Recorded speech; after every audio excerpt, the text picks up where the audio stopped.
네, 슈퍼위크 이번 주의 첫 거래일 월요일에 후반부를 향해 달려가고 있습니다. 이번 주 굵직굵직한 이벤트들이 자리를 하고 있는 상황이죠.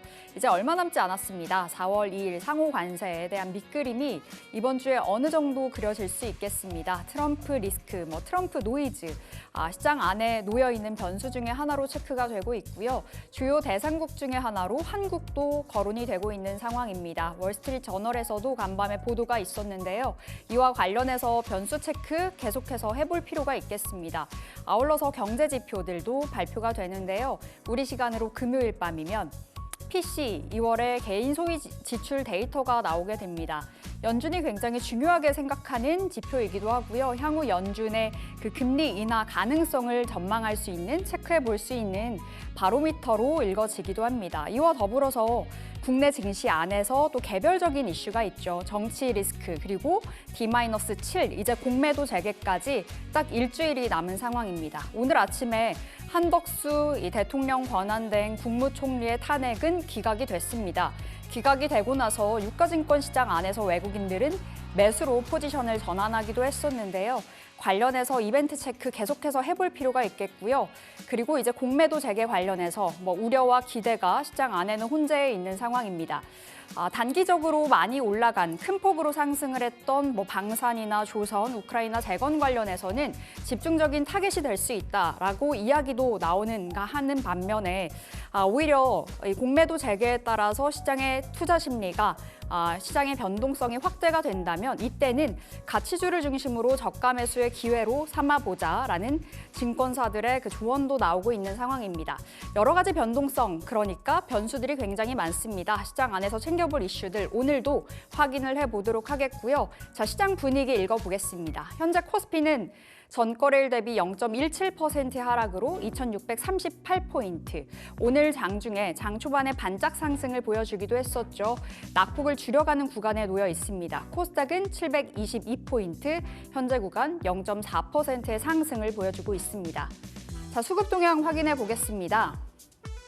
유가증권 시장 안에서 외국인들은 매수를 이어가고 있습니다. 기관의 팔자가 보여지고요. 최근에 코스닥 시장 안에서는 외국인 기관의 쌍끌이 매도가 부담인데요.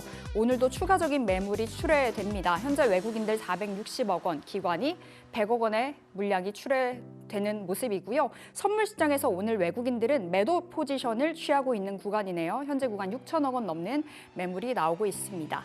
자, 시총 상위 종목들의 움직임 보겠습니다. 삼성전자, SK하이닉스, 지난주 코스피에 상승을 이끌어 갔었던 종목들인데요. 현재는 1%가량의 하락이 연출되고 있습니다. 6만 1,000원 삼성전자 보여주고 있고요. SK하이닉스 21만 2천원 선에서 거래 이어가는데요. 지난 금요일에 마이크론의 실적 발표 그 이후에 주가가 급락이 연출이 됐습니다. 최근에 반도체 업황에 대한 그 기대감 플러스 외국인들의 순매수와 맞물려서 삼성전자 큰 폭의 반등 보이기도 했었는데요. 현재 구간은 반도체 어떻게 접근을 해봐야 될지 잠시 후에 질문 들어가 보겠습니다. 특히 오늘 삼성전자, 현대차, LG엔솔, 현대차 같은 종목들 넥스트레이드 종목으로 들어갔습니다. 오늘부터 넥스트레이드 관련해서도 그 종목으로 대응을 해보실 수가 있겠고요. 삼성바이오로직스는 현재 1%의 하락입니다. 현대차는 오늘 오랜만에 모처럼 상승을 보여주고 있는데요. 3.6%의 상승을 보여주고 있고요. 정말 많이 빠져 있는 자리입니다. 외국인들이 강하게 팔면서 극히 저평가되어 있다라는 이야기들이 나오고 있는 가운데 이제 공매도가 재개가 됐을 때 오히려 이 외국인들의 수급 확대에 대한 그 매력을 가져갈 수 있다라는 분석들이 최근 들어서 나오고 있는 상황입니다. 그러니까 증권사들이 말하고 있는 골자는 현대차, 기아 지금 사야 된다라는 이야기인데요. 잠시 후에 현대차, 기아, 부품주까지 진단받아 보겠습니다. 자, 6위부터 10위에 올라와 있는 종목들의 흐름 보시죠. 셀트리온 현재 1%가량의 하락이고요. 기아도 3% 가까이 상승을 보여주고 있습니다. 현재 KB금융, 네이버 엇갈리고 있죠. KB금융은 한 1% 가까운 상승을 보여주고 있습니다. 자, 코스닥 시총 상위 종목들 보겠습니다. 최근 제약바이오주들로 변동성이 확대가 되어 있는 모습인데요. 오늘 알테오젠은 2% 가까운 반등 보여주고 있습니다. 최근 아스트라제네카와 2조 원대 기술 수출 계약을 맺은 바 있었던 알테오젠, 그 이후에 오히려 주가가 하락을 하는 모습을 보여줬었는데요. 27일에는 유럽 폐암학회 ELCC, 키트로다 SC 임상 3상에 대한 그 결과가 나오는 날이기도 합니다. 바이오주들 3월부터 6월까지 학회들이 줄줄이 놓여 있는 상황에서 일정 체크해보셔야 되겠습니다. 자, HLB는 지난 금요일에 FDA의 승인이 다시 한번 불발이 되면서 장중 하한가 들어가기도 했었죠. 오늘은 저가 매수 들어오고 있습니다. 현재 구간 15% 가까운 상승 보여주고 있고요. 에코프로 BM, 에코프로는 1에서 2%의 하락입니다. 자, 6위부터 10위에 올라와 있는 종목들. 삼천당 제약이 3% 가까운 상승을 보여주네요. 지난 금요일에 이어서 추가적인 랠리를 가져가고 있고요. 코오롱 티슈진도 반등, 휴젤과 클래시스, 리가켄바이오는 일제히 약보합권에서 쉬어가고 있습니다. 자, 이렇게 시장 상황 살펴봤고요. 머니마스터 2부 출발합니다.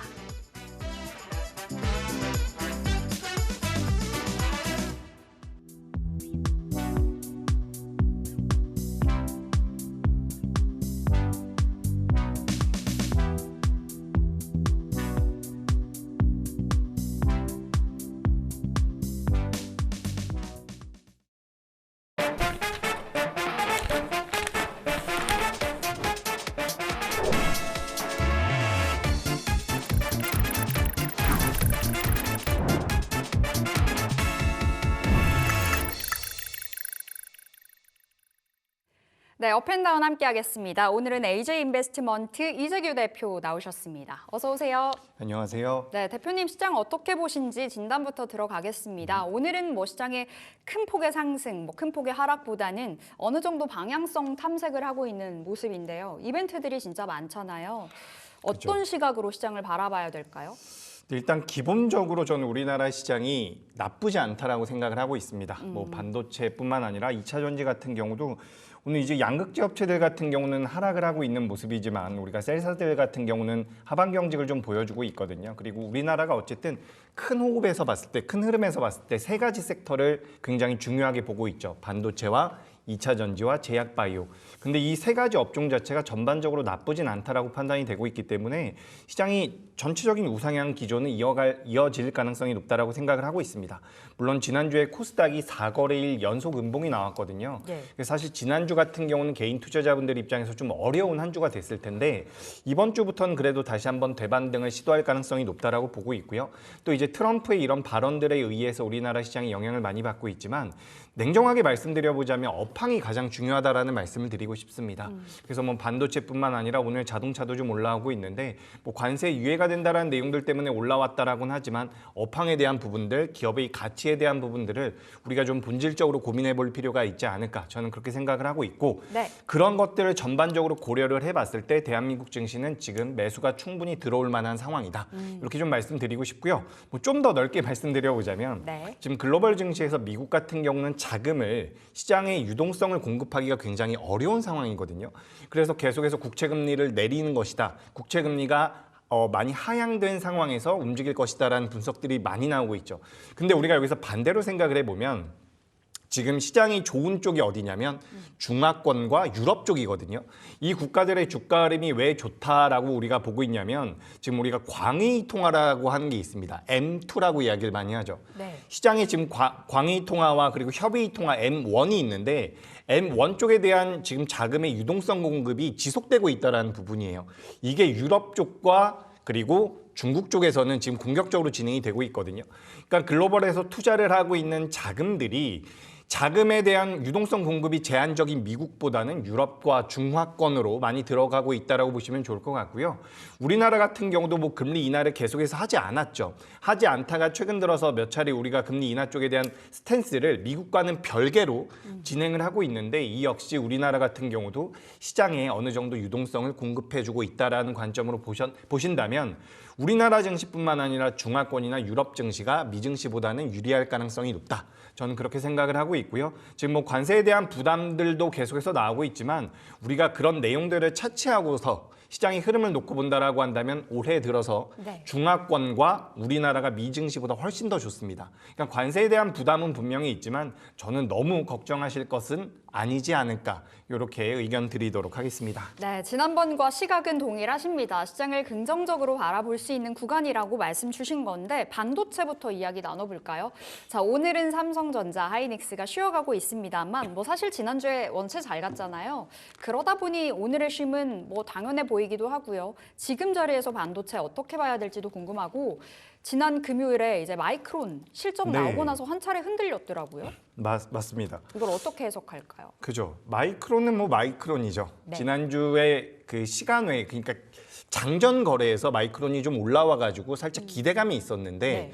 막상 개장하고 나서 종가를 기준으로 봤더니만 마이너스 8% 굉장히 많이 하락을 했습니다. 우리가 요 메모리 업황에 대해서 풍향계라는 표현을 많이 할 정도로 마이크론이 많이 이 방향성을 많이 제시해 주는데 네. 매출은 잘 나왔지만 수익성이 많이 결여되어 있다. 향후에 뭐 레거시 쪽에 대한 수요가 불분명할 수도 있다라는 내용들이 좀 부각이 되면서 마이크론이 많이 밀렸다라고 보시면 좋을 것 같습니다.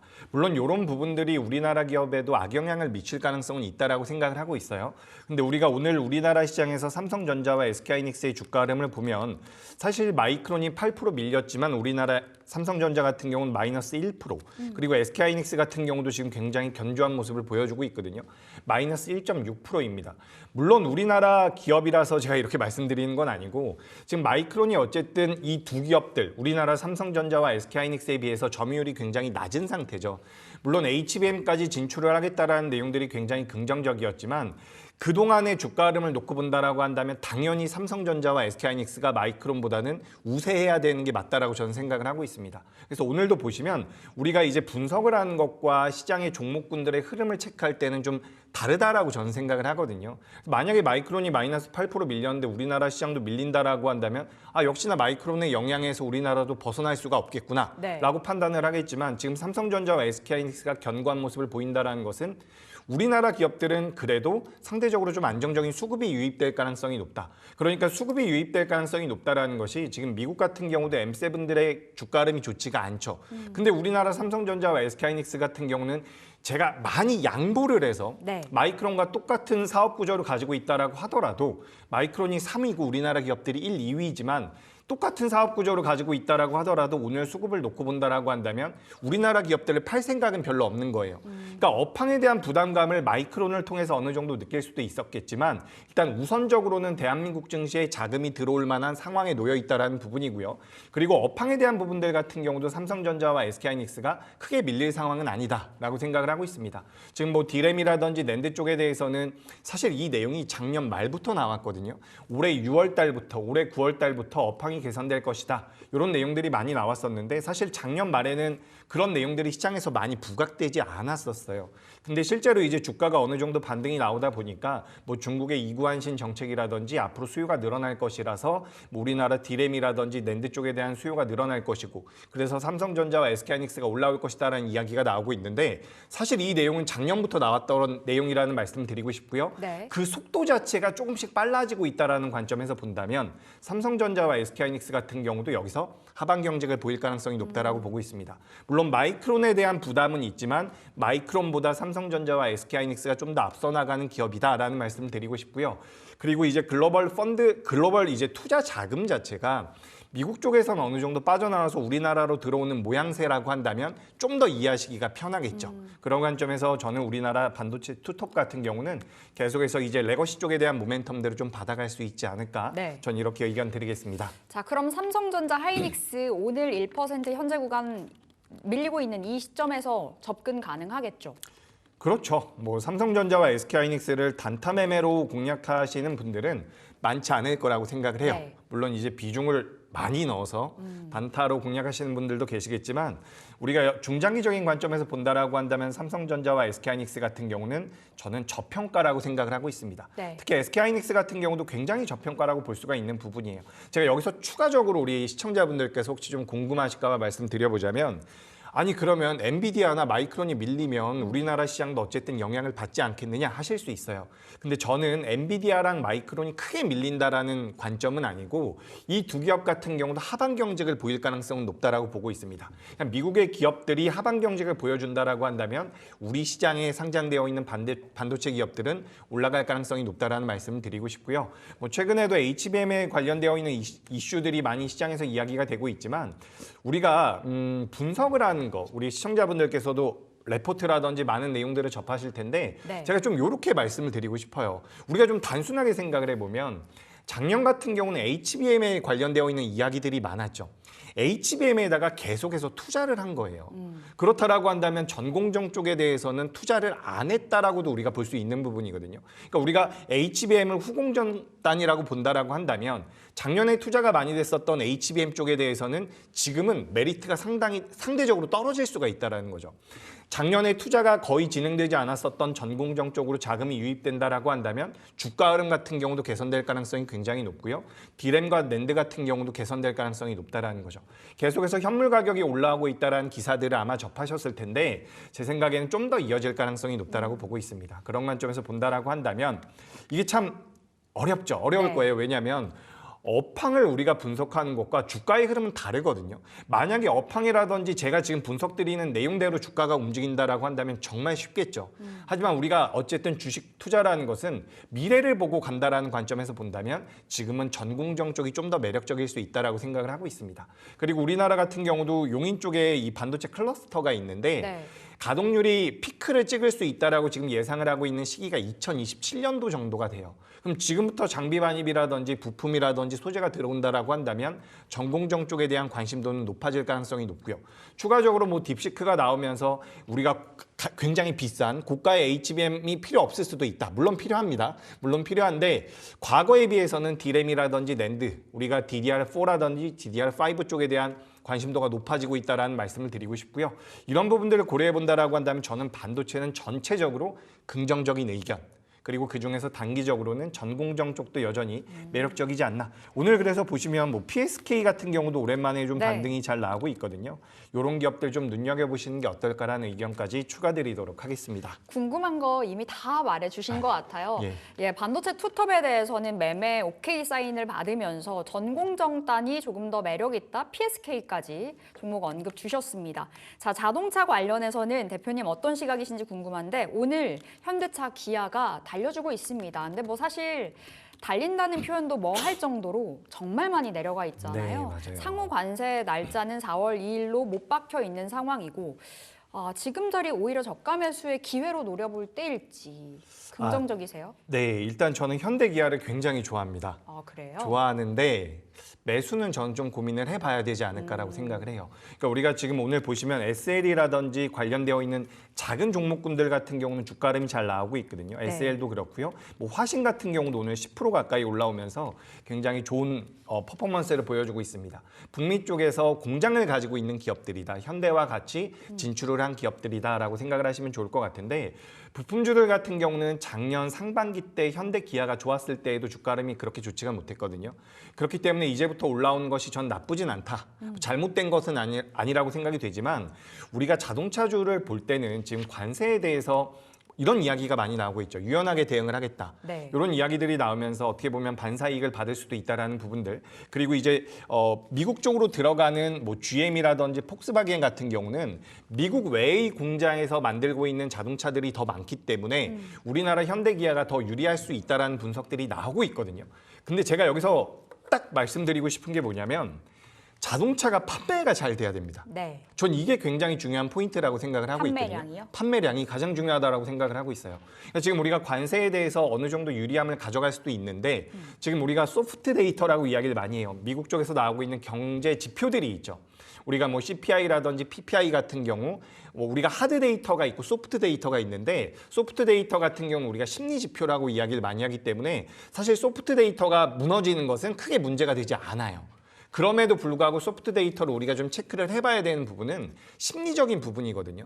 소비를 하지 않겠다. 내가 자동차를 사지 않겠다라고 한다면 네. 현대가 아무리 관세 쪽에 대해서 모멘텀들을 받아간다라고 하더라도 판매량이 좋아지지 않는다라고 한다면 별다른 수혜를 받지 못할 가능성이 있다라는 거죠. 그래서 저는 개인적으로 현대 기아가 굉장히 좋은 회사들이고 우리나라 기업들이 글로벌 시장에서는 굉장히 경쟁력도 뚜렷합니다. 네. 게다가 오늘도 뭐 레포트 몇 개 읽어보니까 뭐 하이브리드카 쪽에 대한 일본 기업들의 점유율도 많이 가져가고 있기 때문에 분명히 매력적인 부분은 맞는데 지금 이 관세만 가지고 우리가 자동차 관련주를 매매하겠다라고 보는 것은 저는 네. 굉장히 리스키하다. 그렇게 좀 생각을 하고 있어요. 그래서 판매량도 잘 나왔어요. 근데 앞으로 둔화될 가능성에 대해서 저는 말씀드리고 싶은 거고 그래서 저는 이제 완성차 기업들 같은 경우는 우리가 아예 긴 호흡으로 보지 않는다라고 한다면 경계가 필요하다라는 말씀 드리고 싶고요. 그리고 이제 부품주 중에서는 오랜만에 좀 변동성이 나오고 있는 기업 중에서는 코리아 FT라는 기업이 있어요. 지난번에 한 차례 이야기 주셨던 그죠. 종목이었어요. 한 반년 전에 말씀드렸던 것 같은데 네. 이 기업이 이제 캐니스터라고 해서 하이브리드카에 들어가는 부품을 만들거든요. 캐니스터와 그리고 뭐 필러넥이나 의장 부품을 만드는 회사인데 이 회사가 지금 매출단 기준으로 봤을 때 시가총액이 굉장히 저렴해요. 네. 시가총액이 1,000억대에 머물러 있는데 영업이익이 300억 정도가 나오고 있는 상황이거든요.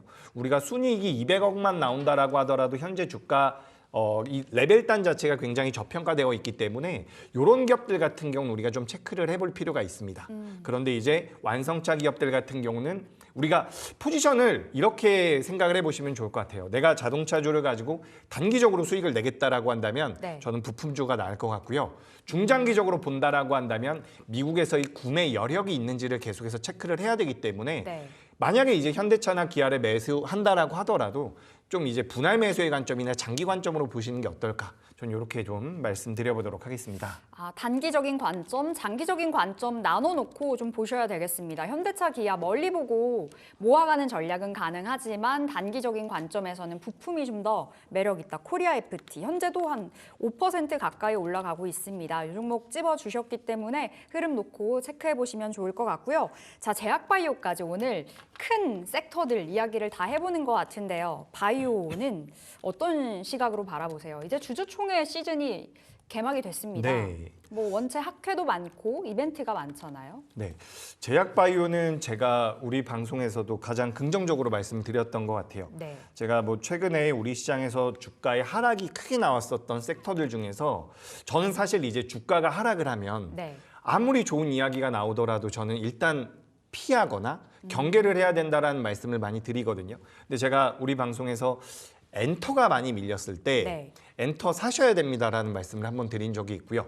제약바이오 같은 경우도 조정을 받으면 매수의 관점을 가지고 있는 그러니까 몇 안 되는 섹터 중에 하나예요. 네. 그러니까 엔터주들 같은 경우는 제가 실적 기반으로 해서 만약에 지금 밀린다라고 한다면 우리가 매수의 관점으로 보시는 게 맞습니다라고 하면서 뭐 SM이라든지 이런 기업들을 좀 말씀을 드렸던 부분이고요. 그리고 이제 제약바이오 같은 경우도 지난주부터 좀 변동성이 많이 나오고 있어요. 알테오젠 같은 경우도 아스트라제네카 쪽에다가 큰 기술 수출 뉴스가 나오면서 이 특허권에 대한 분쟁이 이제 마무리되지 않을까 걱정이 많이 누그러지지 않을까라는 관점으로 인해서 알테오젠이 더 움직일 것이다라는 분석이 많았는데 그 이후로 알테오젠도 조정을 계속해서 받았고요. 그리고 지난주부터 이제 또 HLB에 관련되어 있는 내용들이 시장에서 좀 부각이 되면서 네. 주가는 계속해서 안 좋았었죠. 그럼에도 불구하고 저는 제약바이오가 굉장히 매력적이라고 생각을 하고 있는 게 제가 지금 노트북이 잘 안 돼가지고 예. 말씀으로 드려볼게요. 일단 제가 제약바이오를 긍정적으로 보고 있는 것은 두 가지 명분을 말씀을 드렸어요. 하나는 미국의 국채금리가 올라갈 수가 없다.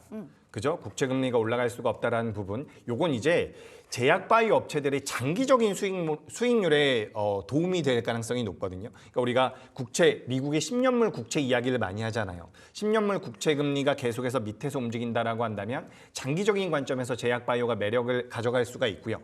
그리고 우리가 미국의 금리 인하, FOMC에서 금리 인하 확률이 뭐 올해에도 뭐 2번이나 하겠다라고 지금 이야기가 나왔죠. 근데 어찌됐건 간에 금리 인하 기조를 이어간다라고 한다면 이 역시 단기적으로 제약바이오의 긍정적인 모멘텀으로 작용될 가능성이 굉장히 높습니다. 그런 관점에서 본다라고 한다면 제약바이오는 매크로적인 부분에서 안정적인 모양새를 만들어가고 있는 부분이고 추가적으로 우리나라 기업들이 굉장히 잘하고 있다라는 말씀을 드리고 싶어요. 그래서 이제 알테오젠 같은 경우도 오늘은 어느 정도 반발 매수가 들어오고 있는 상황이고요.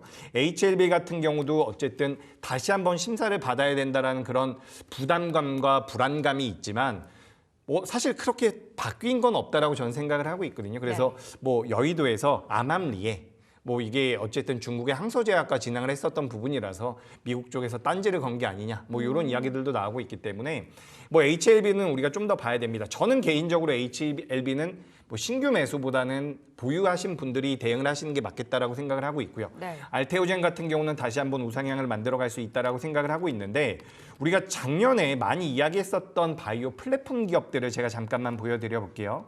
일단 알테오젠입니다. 우리가 대장주라고 이야기하고 있는 알테오젠이 이런 모양새를 만들고 있는데 아직까지 꺾였다라고 볼 수는 없어요. 그리고 이제 리가켄 바이오라는 기업도 있죠. 우리가 요거 이제 ADC라고 해가지고 항체 약물 접합체와 관련되어 있는 기업인데 주가 흐름이 살짝 꺾여 있다라는 느낌이 있죠. 그리고 ABL 바이오라는 기업도 요 기업도 이제 이번에 임상 결과가 나올 거거든요. 네. 최근에 많이 이야기가 나오고 있는 기업인데 이중항체와 관련되어 있는 기업입니다.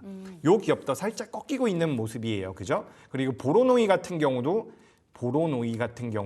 생각보다 주가 흐름이 그렇게 양호하진 않아요. 네. 물론 추세 자체가 꺾였다라고 보긴 어렵겠지만 작년에 시장에서 많이 부각이 됐었던 뭐 펩트론도 한번 봐볼까요? 비만과 관련되어 있는 기업.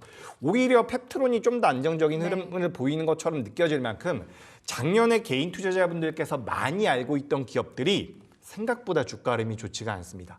그래서 저는 제약바이오가 전반적으로 좋은 흐름을 보일 것이다라고 생각을 하고 있지만 우리가 작년에 너무 많이 시장에서 이야기가 됐었던 기업들 같은 경우는 수급이 어느 정도 꼬일 수도 있다라고 생각을 하고 있어요. 사실 지난주에 유한양행이 굉장히 좋은 뉴스를 내놨거든요. 그럼에도 불구하고 이런 식으로 꺾였다라는 것은 저는 수급적인 부분에서 어느 정도의 부담을 느끼고 있다라고 생각을 하고 있어요. 그렇기 때문에 우리가 주식 투자자, 매매하시는 분들의 입장에서 본다라고 한다면 이런 기업들보다 주가 흐름이 좀 더 하방에서 안정적으로 올라오는 기업들이 있거든요. 작년에 상대적으로 덜 부각이 됐었던 기업. 제가 가장 최근에 눈여겨보고 있는 기업은 이런 듀켄바이오 같은 기업입니다. 듀켄바이오 잠깐만 생각을 해보시면 좋을 것 같고요. 네. 오늘도 보시면 파미셀 같은 경우도 우상향을 이어가고 있거든요.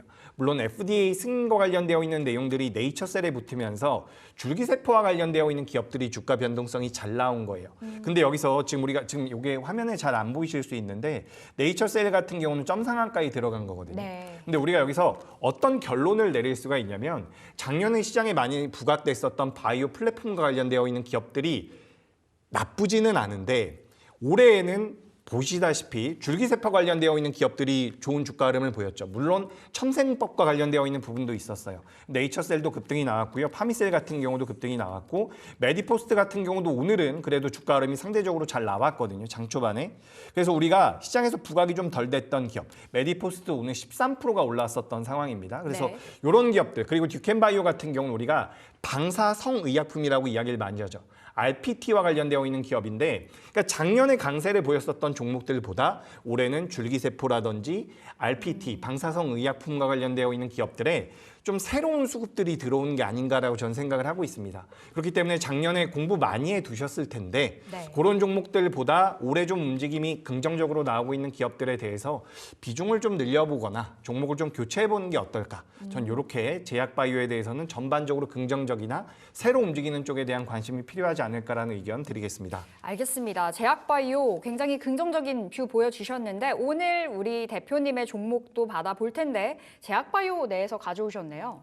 제가 오늘 제약바이오에서 종목을 하나 가져왔죠. 네. 바로 휴메딕스라는 기업인데 이게 이제 제약바이오로 분류를 할 수도 있고요. 그리고 미용의료기기 쪽으로도 우리가 분류를 할 수 있어요. 그러니까 이 기업 같은 경우는 이제 필러 쪽에 대한 매출이 가장 많이 나오는 기업이다라고 생각을 하시면 좋거든요. 그래서 오늘 시장을 가만 보면 이제 눈치 빠르신 분들은 많이 눈치채셨겠지만 지금 우리나라 시장은 자동차와 관련되어 있는 기업들의 주가 흐름이 좋고요. 또 한 가지는 중국 쪽과 관련되어 있는 기업들도 주가 흐름이 잘 나오고 있거든요. 근데 휴메딕스 같은 경우는 어쨌든 중국 쪽과 어떻게 보면 좀 더 연관이 있다라고 보시면 좋습니다. 물론 중국 쪽 매출이 많이 나온다라는 관점이 아니라 중국 쪽에 대한 모멘텀을 받아갈 수 있는 기업들 중에서 뭐 APR이라든지 미용 의료기기 쪽에 대한 관심도도 높았었기 때문에 휴메딕스 같은 경우는 이제 필러 쪽에 대한 모멘텀들을 받아갈 수 있다라고 저는 생각을 하고 있습니다. 그래서 몸에다가도 이 필러를 맞을 수 있다라고 해요. 그래서 브라질이라든지 해외에 대한 이런 올해에는 수익 다각화가 이뤄질 가능성이 높다. 해외를 통한 외형 성장이 나올 가능성이 굉장히 높다라고 보고 있기 때문에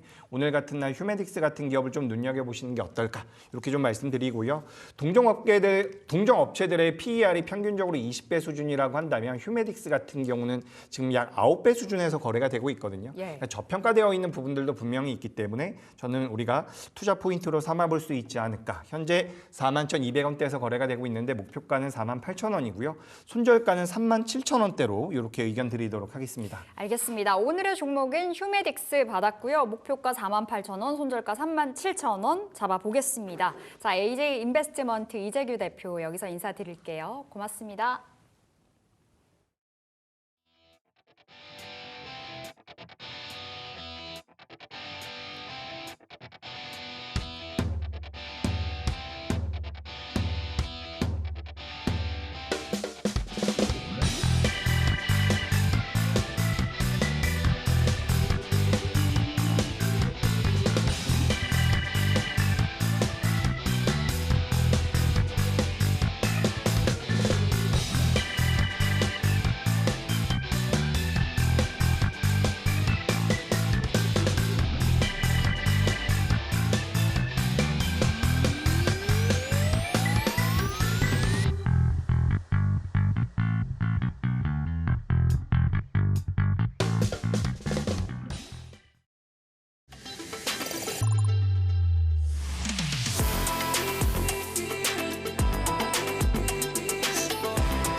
수익을 향한 큰 그림 빅피처 이어가 보도록 하겠습니다. 오늘은 기업공시연구소 변영인 대표와 함께하겠습니다.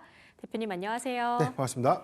와, 대표님과는 저의 첫 프로그램을 처음에 같이 했었는데 이렇게 또 빅피처 통해서 같이 하게 되니까 정말 기분이 너무 좋습니다. 너무 반갑더라고요. 네, 앞으로 매주 월요일 빅피처 변영인 대표님과 함께 할 테니까요. 투자 전략 궁금하신 분들께서는 항상 이 시간에 함께 해주시면 좋겠습니다.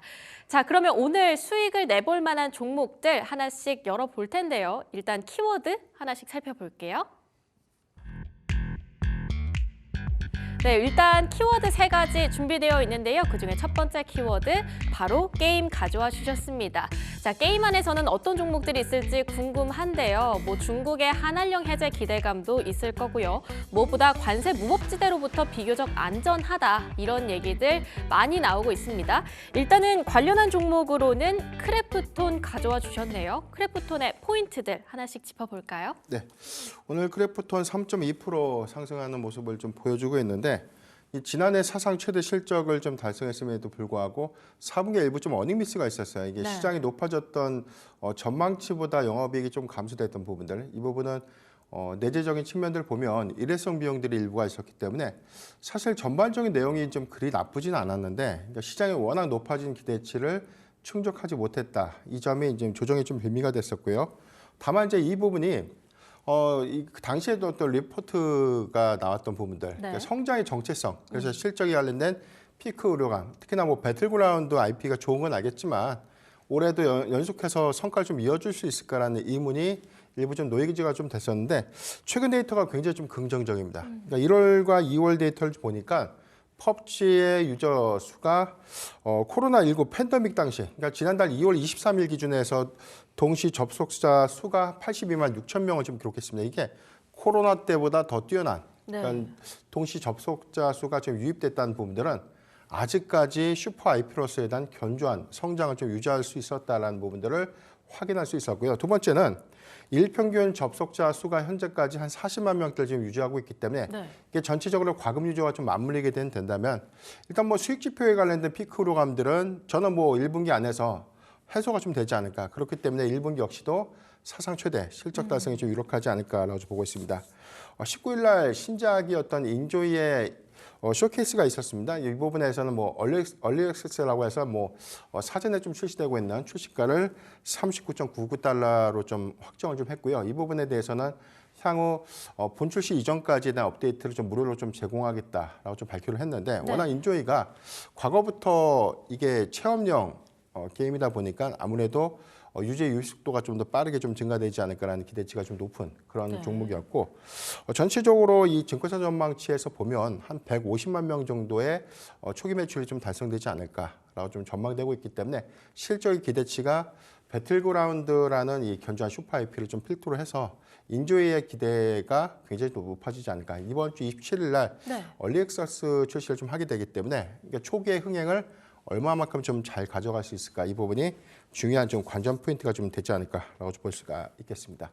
게임 유저가 이 캐릭터를 좀 생성합니다. 그래서 우리가 과거에 뭐 심슨이라는 지금 게임이 있는데 네. 뭐 건물도 짓고 여러 가지를 막 잘 꾸미죠. 그런데 이건 캐릭터에 관련돼서 뭐 눈의 크기라든가 뭐 머리 스타일, 네. 머리 색깔, 피부 색깔 해가지고 다 다르죠. 그렇죠. 이 부분을 모두 다 유저가 선택해서 체험할 수 있는 UGC 기반의 게임이다. 그러니까 이 부분이 과거 이제 NPC라고 불렸던 부분들을 엔비디아의 AI 부분과 좀 연동돼서 이 부분이 사람처럼 좀 사고하는 일부의 어떤 게임 부분들을 NPC가 좀 고도화가 된 부분들 이 부분이 초기 출시에서에 대한 어떤 성장 기조감들을 좀 더 유지해 준다면 충분한 좀 기대 요인들이 좀 되지 않을까라고 볼 수 있기 때문에 저는 뭐 안정적인 슈퍼 IP 배틀그라운드에 대한 1분기 사상 최대 실적을 좀 주목하고요. 여기도 네. 해서 뭐 인조의 출시 그리고 서브노티카 2 다크앤다크 모바일의 올해 상반기 내지 하반기 출시를 좀 더 기대해봐도 좋지 않을까라 좀 말씀드렸습니다.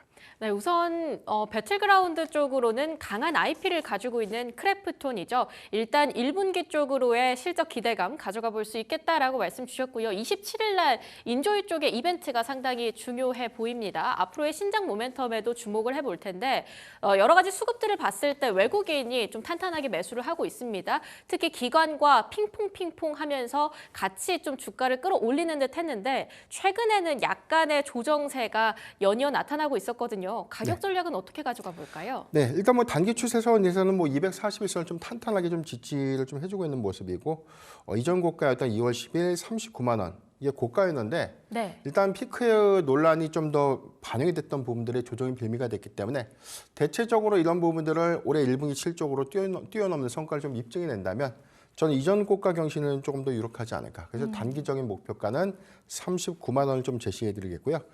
손절가 30만 5천 원을 제시해 드리겠습니다.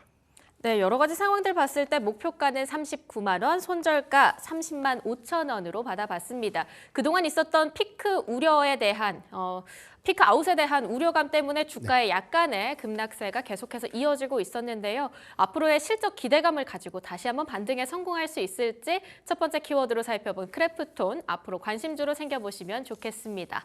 자, 두 번째 키워드 어떤 것 가져오셨는지 한번 오픈해 보겠습니다.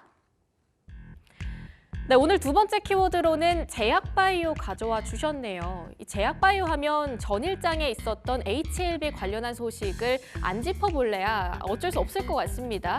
전일장에서 HLB 한가 갔다가요. 오늘은 또 강하게 반등을 하고 있더라고요. 근데 종목은 HLB가 아닌 알테오젠 가져와 주셨습니다.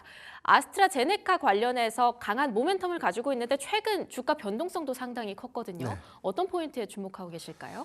네, 우선 뭐 아스트라제네카의 기술 이전 성과에도 불구하고 3월 18일 저번 주에 52주 신고가를 좀 경신했어요. 네. 그런데 오히려 발표 이후에 주가 좀 급락을 했기 때문에 이 보유자께서는 과연 알테오젠의 이 정체성에 좀 문제가 있는 것인가, 또는 이 주력 파이프라인에 무슨 문제가 있나라는 이유를 지속해서 좀 찾곤 했는데 네. 사실 특별한 좀 악재는 없다라고 보는 게 좀 맞을 것 같습니다. 일단 뭐 할로제임의 엠다제 특허 관련된 이슈가 재차 좀 부각이 되면서 이 부분이 일단 뭐 조정이 좀 빌미가 됐었던 부분이고, 다만 이제 머크가 선제적으로 현재 좀 대응을 하고 있고, 이 부분은 엠다제 적용 특허가 너무 광범위하게 좀 설정이 되다 보니까 이게 모두에 대한 특허를 침해한다. 이 부분은 좀 과혹하다라는 부분에 대한 무효 소송을 좀 제기한 것이고, 이전에 비슷한 사례, 다른 글로벌 제약사들의 비슷한 사례를 좀 봤을 때는 이게 기각될 확률이 좀 높다는 거죠. 그러니까 네. 지금 특허의 무효 청구 소송이 좀 인용될 수 있는 어떤 가능성이 좀 높다는 부분은 머크가 오히려 해당되는 불확실성이 좀 다소 좀 시간은 좀 걸리겠지만 대체적으로 엠다제의 어떤 광범위한 어떤 플랫폼의 특허 침해 논란들은 다소 좀 완화될 수 있지 않을까라고 좀 판단되고 있습니다. 일단 뭐 이 SC 제형 기술에 관련된 어떤 확장성은 뭐 지금 뭐 머크의 키트로드 SC에 관련된 제형 플랫폼 수출 이후에 네. 아스트라제네카의 지금 이 3종의 주력 파이프라인에 제형제 좀 변하죠. SC 제형제 관련된 플랫폼을 수출한 뭐 이전 성과 한 1조 9천억이기 때문에 결코 좀 작지 않은 성과를 좀 이뤄냈고 이 부분은 지금 할로자임의 MZ 특허에 관련된 리스크 요인들이 좀 부각됐음에도 불구하고 이게 성과로 좀 이어졌다는 부분들은 일단 해당되는 MZ 특허에 관련된 노이즈는 저는 뭐 해소가 거의 뭐 기정사실화 좀 된 것이 아닌가. 왜냐하면 이 단순한 어떤 라이선스 아웃에 관련된 성과가 단순하게 기술 계약을 좀 체결했다는 그런 의미를 좀 넘어서 현재 이런 이 키트로다 SC 제형제 어떤 변환에 관련된 노이즈를 좀 해소했다는 관점에서 충분한 좀 기대 요인들 좀 됐었는데 다만 좀 지난주까지 해서 한 2거래일 정도 주가 좀 하락하게 된 그런 배경들은 지금 27일 날 좀 발표를 앞두고 있는 키트로다 SC의 미니 임상 3상 결과 이 부분이 기존의 IV 제형제에 대비해서 더 약효가 더 월등히 높은가 떨어졌는가 그러니까 우월 지표를 좀 논하는 것이 아니라 지금 열등 지표라고 해서 비슷한 효능을 갖고 있을까 이제 이런 부분에 관한 판단을 이번 27일 유럽 페어마켓에서는 지금 발표를 하는 것이기 때문에 그러니까 이 부분이 우월 지표가 아니라 비열등성 지표면 향후에 SC 제형제로 좀 전환이 된다고 하더라도 이게 과연 약가로서에 대한 경쟁력이 있을까? 그러니까 이런 부분들에 대한 노이즈가 시장이 좀 퍼지면서 주가가 좀 조정을 받게 됐는데 사실 이 부분은 현재적 관점에서 판단하기는 좀 애매하죠. 왜냐하면 환자의 편의도를 좀 고려한다면 특히나 이 암 환자들의 경우에는 오히려 이 편안한 부분들, 그러니까 환자의 어떤 선택지 관점에서는 IV 제형제보다는 충분히 SC 제형제에 관련된 이 경쟁력 관점에서는 이 부분은 이견이 없기 때문에 앞으로에 대한 성과가 좀 더 중요할 것 같고요. 특히나 이제 이번 주 27일입니다. 초록에서는 세부 데이터가 좀 공개가 되진 않았지만 이번에는 이 미니 임상 3상 결과이기 때문에 미니 오랄 이 프레젠테이션의 경우에는 한 5분 내외로 발표가 되기 때문에 모든 지표를 다 발표를 하지 않아요. 그러니까 요약된 포인트 정도만 우리가 주목을 좀 하면 좋을 것 같고 5월 30날 아스코 2025에서 세부 데이터가 좀 공개가 될 예정이니까 그 데이터가 좀 더 중요한 어떤 관전 포인트가 좀 되지 않을까라고 좀 판단해보고 있습니다. 그럼 5월까지는 조금 더 지켜봐야 한다는 건데 일단 당장 27일 날 유럽 페어마켓 쪽에서 나오는 이벤트 관련해서는 저희가 좀 어떤 부분에 특히 주목해봐야 한다 이런 모멘텀이 있을까요? 네, 이번에 뭐 미니 임상 3상의 결과는 기존의 IV 제형제보다 지금 OS 데이터로 가서 생존율이 얼마만큼 더 완화됐는지 PFS 데이터라서 무진행 생존 데이터가 얼마만큼 더 나아졌는지를 좀 밝혀지는. 그러니까 최근에 뭐 유한양행이 랭라즈 병용 치료제가 경쟁 약물이 뭐 아스트라제네카의 타거리스 대비해서 뭐 오히려 이 생존율이 좀 더 초과되는 우월 지표를 좀 우리가 확인을 하면서 유한양이 좀 어떤 반등하게 된 계기가 좀 됐는데 이 데이터는 경쟁 약물이라기보다는 혈관 주사제보다 지금 우리가 살에 맞는 주사가 얼마만큼 더 효능이 좀 있는가 이 부분에 관련된 결과치이기 때문에 해당된 결과치가 IV 제형제보다 더 나은 S 제형제의 어떤 특수성과 내지는 성과가 좀 입증된다면 향후의 시장 경쟁력 관점에서는 뭐 중요한 체크포인트가 좀 될 것이기 때문에 일단 3월 27일 유럽 페어마켓에 관련된 데이터 좀 공개 중요할 것 같고요. 가장 중요한 건 5월 30일 아스코 2025까지도 모멘텀을 좀 주목해봐야 되지 않을까. 라고 좀 말씀드렸습니다. 네, 5월 30일 있을 아스코 2025에 대한 이벤트 안에서 추가적인 이슈들을 잘 챙겨보셔야 할 것 같은데요. 여기에서 첫 번째 포인트로 잡아주셨던 아스트라제네카와 함께 계약 체결한 부분이 있잖아요.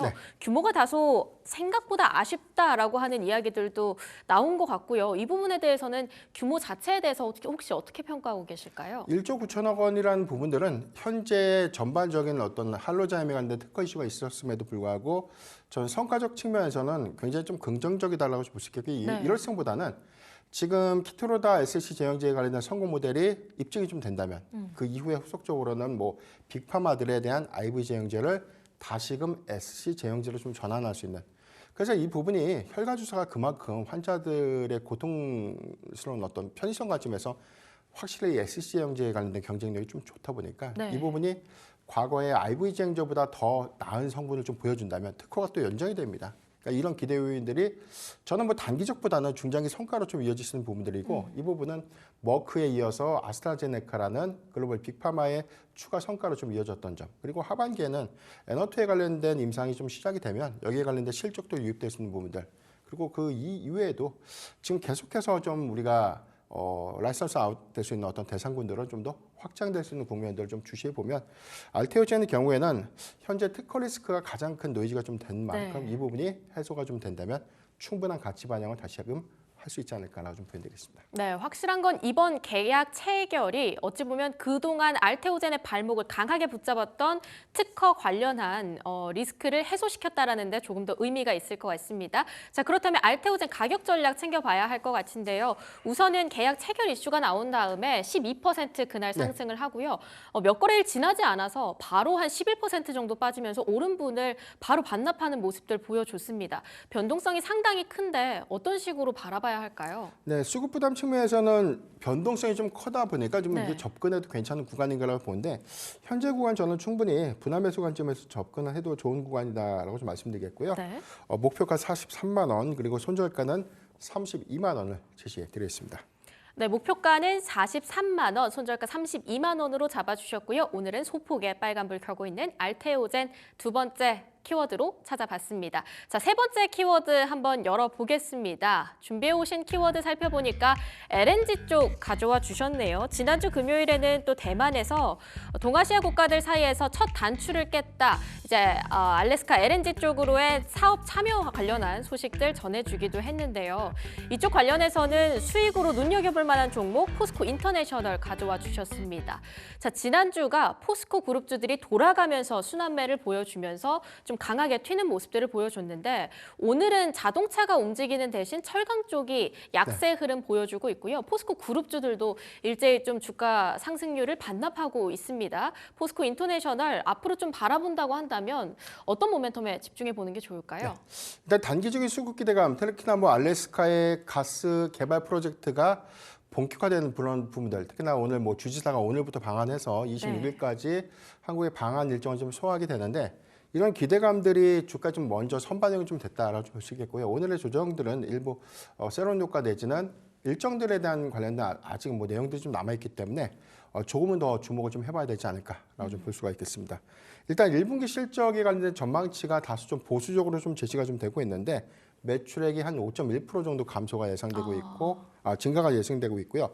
영업이익이 한 5.3% 정도 감소가 좀 예상되고 있기 때문에 대체적으로는 뭐 지난 4분기 대비해 다소 좀 부진한 실적은 좀 예상되지만 증권사의 좀 컨센서스는 좀 부합되지 않을까 좀 전망되고 있습니다. 이런 부분들은 에너지 사업 부분의 약진이 지난 3분기 이후부터 확장 기조를 좀 보이고 있는 점. 다만 에너지 부분을 좀 제외한 부분들에 대한 상사무역 부분의 성과가 조금 더 미흡한 그런 부분들은 전체적인 어떤 가격 상승 요인들이 일부 수익 지표를 좀 훼손시키는 영향으로 좀 이어졌지만 대체로 1분기를 좀 저점으로 보면 2분기부터 실적이 좀 더 확장될 수 있는 국면으로 이어지지 않을까라고 좀 판단되고 있습니다. 민간 기업으로는 뭐 국내 최대 이 LNG 터미널을 현재 보유를 하고 있습니다. 그래서 광양에 제1터미널을 좀 보유하고 있고요. 2026년도까지 이 터미널을 현재 좀 준공하는 것을 좀 목표로 해서 외형을 좀 키우고 있는데 전체적으로 미얀마 가스전 개발을 위해서 뭐 전체적으로 뭐 한 4개 정도의 LNG 공급망들을 좀 구축해서 뭐 국내에도 공급을 하고 있고 그 이외에 뭐 제3국에도 지금 현재 수출을 좀 하고 있는데 일단 수익 지표 관점에서는 미국산 LNG에 대한 수입을 이 부분들이 좀 더 구체화가 좀 된다면 오히려 증익 관련점에서는 굉장히 양호한 수익 지표가 좀 예상될 수 있다라는 전망들이 지금 제3국으로도 수출을 하고 있다 말씀 주셨는데 그렇죠. 주로 어느 쪽인가요? 동남아시아 지역 쪽으로 이제 수출이 될 수 있는데 현재는 이제 가격에 관련된 어떤 상승 요인들이 뭐 지정학적 리스크 요인들 때문에 일단 작년까지만 해도 가스 가격에 대한 변동폭이 좀 컸었고요.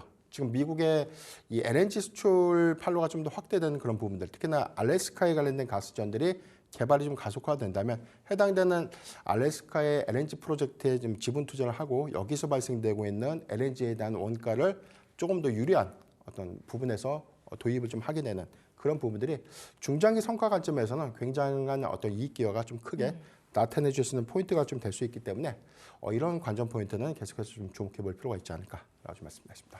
네, 그러면 조금은 단기적으로 접근을 해보는 게 좋을까요?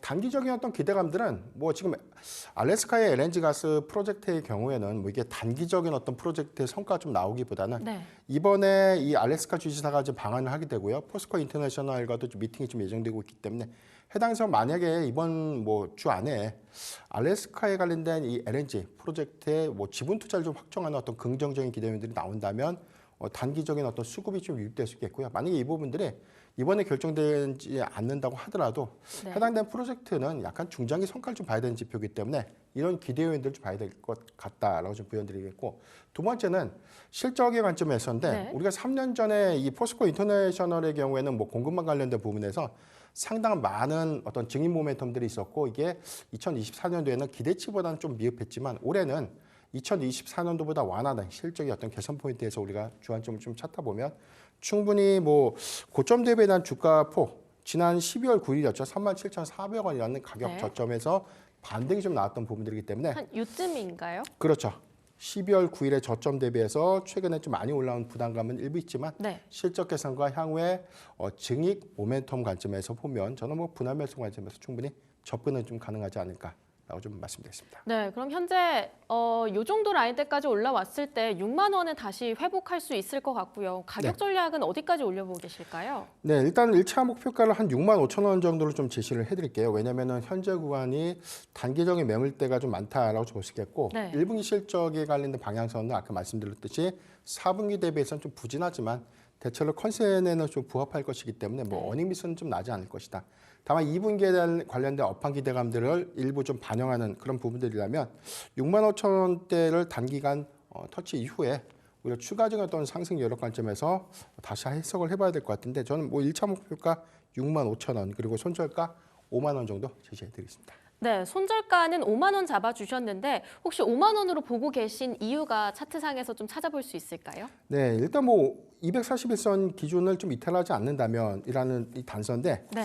사실 장기간 좀 지지했던 부분들에 대한 241선을 단기에 기대감을 좀 이탈을 했기 때문에 돌파를 좀 했기 때문에 해당되는 가격대를 이탈을 한다면 추가적인 하락을 좀 배제할 수 없겠다. 다만 이제 이전 고가 저점이었던 12월 9일이죠. 37,400원대까지 좀 내려갈 수 있는 확률보다는 5만 원대를 좀 탄탄하게 좀 지지를 해준다면 지금 추세적으로 보면 한 5만 3천 원대를 탄탄하게 좀 지지하면서 점진적인 어떤 배열은 우상향될 수 있는 기조를 보이지 않을까라고 좀 설명드리겠습니다. 네, 포스코 인터내셔널 손절가 5만 원, 목표가 6만 5천 원으로 잡아주셨습니다. 지금까지 기업공시연구소 변형인 대표님과 함께했습니다. 대표님 좋은 말씀 감사합니다. 네, 감사합니다.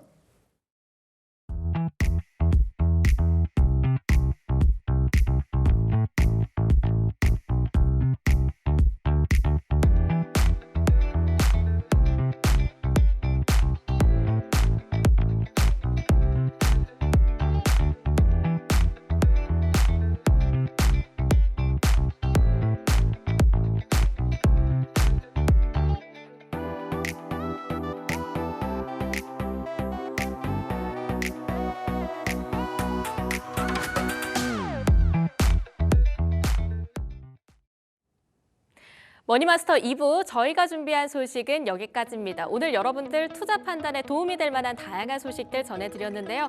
해당 종목의 가치의 상승과 하락까지는 보장해드리지 않는다는 점 함께 알아주시면 좋겠습니다. 저는 오늘 여기서 물러나도록 하겠습니다. 함께해 주신 여러분 고맙습니다.